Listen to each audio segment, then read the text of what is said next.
Bismillahirrahmanirrahim. Alhamdulillah, kita sambung kajian kita selanjutnya yang pertemuan keempat ini kita lanjutan dari pertemuan ketiga tentang masalah mengenal tanda-tanda i'rab. Nah, kita simak dengan sesama dalam kita Ad-Durmiyah. Qala al-musannifu rahimahullah nafa'na fi 'ulum fid darain amin rabbal alamin. Walin nasbi khamsu alamatin. Dan takwid bagi nasab itu 5 segala tanda. Mana-mana 5 tanda? Al-fathatu wal alifu wal kasatu wal ya'u.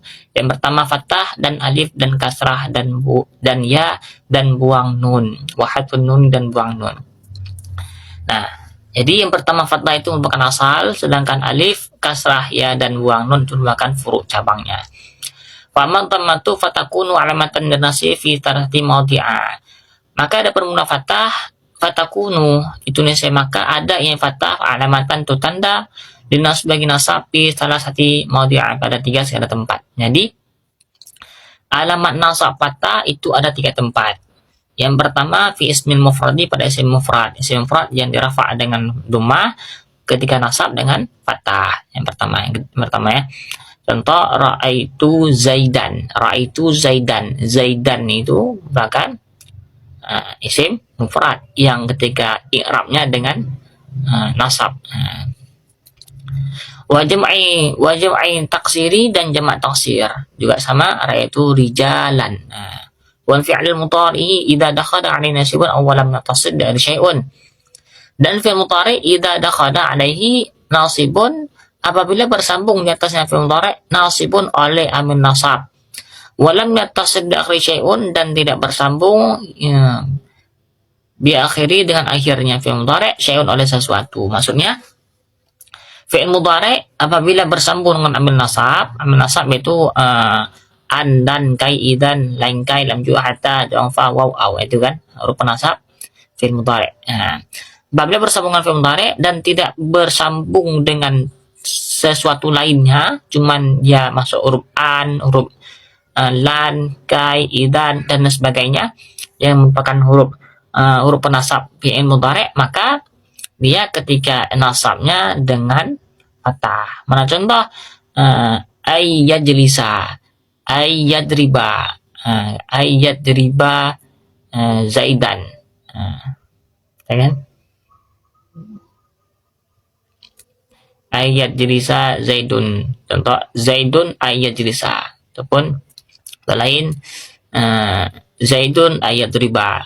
Maksud zaid itu bahwa memukulinya si zaid. Dan kan selanjutnya pada wa ammal alifu fatakunu alamatan linasbi fi asmin khamsati nahu.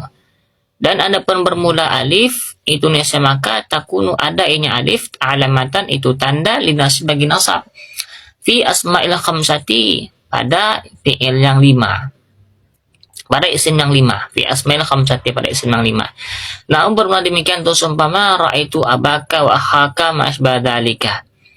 Nah, jadi yang kedua yaitu alif.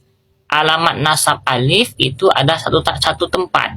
Hanya terdapat pada isim yang 5 yang ketika rafa'nya dengan waw, ketika nasab alamat nasabnya dengan alif. Maka ra'aitu abaka di kalimat abakanya dirafa' dengan alif. Ra'aitu fi'il fa'il, abaka maf'ul, maf'ul mansub, alamat nasab alif. Kenapa? Karena merupakan isim yang 5. Ra'aitu abaka, ba-nya itu, wa akhaka, akhanya.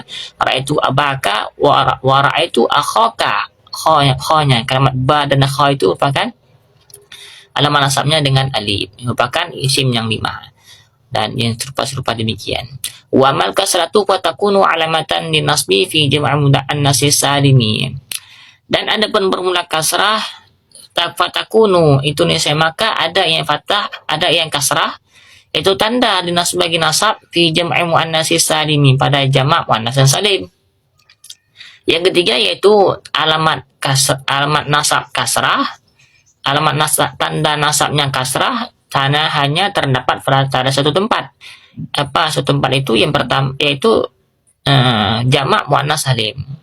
Yang ketika rafa dengan dhamma, ketika nasab dengan kasrah. Berarti dia dirafa dengan dhamma, dinasabkan dengan kasrah. Itu jamak muannas salim.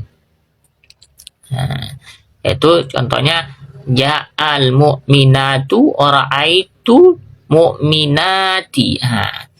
Yang kalimat mu'minati, ra'aitul mu'minati, ra'aitu fi'il dan fa'il, al mu'minati di ujungnya kan ada mu'minati. Itu merupakan jamak muannas yang salim. Ketika rafa dengan dhammah, ketika nasab dengan kasrah. Gitu. Wa amal ya fatakunu alamatan nasbi fi tasniyati wal jam'i. Dan adapun bermula ya fatakunu alamatan itu niscaya maka ada ianya ya itu tanda linas bagi nasab fi tasniyati wal jam'i pada isim tasniyah dan jamak. Ini alamat nasab ya hanya dua tempat, yaitu pada isim tasniyah dan jamak mudzakkar salim nih ya. Jamak mudzakkar salim yang dirafa dengan waw, nasab jar dengan ya.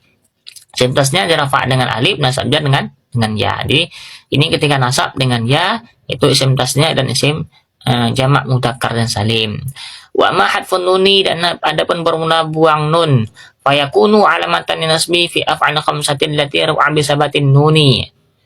Dan adapun bermula buang nun, fayakunu itu niscaya maka ada ianya buang nun, alamatan itu tanda lin nasbi bagi nasab fi af'al khamsati pada fi'il yang 5, allati rafa'uha yang merafa yang allati rafa'a bi sabatin nuni, yang bermula rafa'nya fi'il yang 5 itu dengan sebut nun. Berarti alamat nasab buang nun juga terdapat satu tempat, yaitu fi'il yang 5 yang ketika rafa dengan sebut nun dan ketika nasab dengan buang nun. Mana contoh? Kita buat contoh fi'il yang 5 kan ada 5, itu kalimat yadribani, tatribani, yadribuna, tatribuna, tatribi, yadribina. Itu merupakan fi'il yang 5. Kita buatlah kalimatnya, misalnya kalimatnya yadribani. Ketika yadribani, ketika kita masukkan dia kena ke nasab, maka contoh ayat riba jadinya tidak kita buat kalimatnya ayat ribani, tapi karena dia tempatnya pada tempat nasab ayat riba gitu, nunnya dibuang. Ayat riba ada alif kan, berarti kalimatnya nanti huruf penasab fi'il mudhari, ayat riba bukan mansub dengan an. Alamat nasab buang nun. Kenapa? Karena dia merupakan fi'il yang 5. Fi'il yang 5 dirafa dengan sebut nun, dinasab dan jazam dengan buang nun. Demikian. Jadi kesimpulannya alamat nasab itu ada 5. Pertama fathah, alif, kasrah, ya dan buang nun. Alamat nasab pada fathah itu ada 3 tempat, pada isim mufrad, jamak taksir dan jamak dan fi'il mudhari sahih akhir. Selanjutnya alamat nasabnya yang alif itu ada 1 tempat pada isim yang 5 yang dirafa dengan waw, dinasab dengan alif. Terus alamat nasabnya kasrah itu hanya terdapat pada 1 tempat, jamak muannas yang salim. Dan terus selanjutnya alamat nasabnya ya terdapat pada isim tasnya dan jamak mudzakkar salim. Terus lanjutnya pada alamat nasabnya buang nun hanya terdapat satu tempat, yaitu pada fi'il yang 5. Mungkin ini dapat kita sampaikan. Kita lanjutkan pada kajian selanjutnya pada pertemuan kelima. Wallahu a'lam. Semoga bermanfaat.